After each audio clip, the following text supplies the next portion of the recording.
Lapu-lapu with green salad, ating tikman sa Mangantila, hatid ni King Guevara.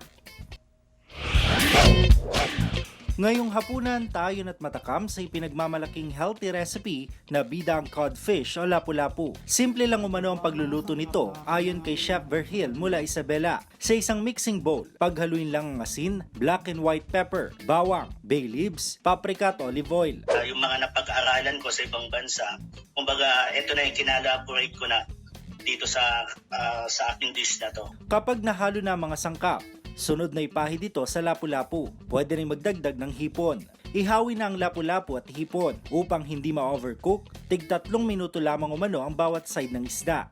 Ang pinaka-importante ay siguraduhin fresh ang mga gagamiting sangkap tulad ng isda o yung lapu-lapu, yung hipon, at ang mga gulay na gagamitin. Idagdag ang green salad na gawa sa romaine, pipino, cherry tomatoes, red onions at lemon. Ready to serve na ang grilled codfish and shrimp with green salad. Tama-tama yung alat niya. Saka yung sweetness and freshness ng isda. Okay siya, saktong-sakto yung tamis at saka alat na nagsasalubong.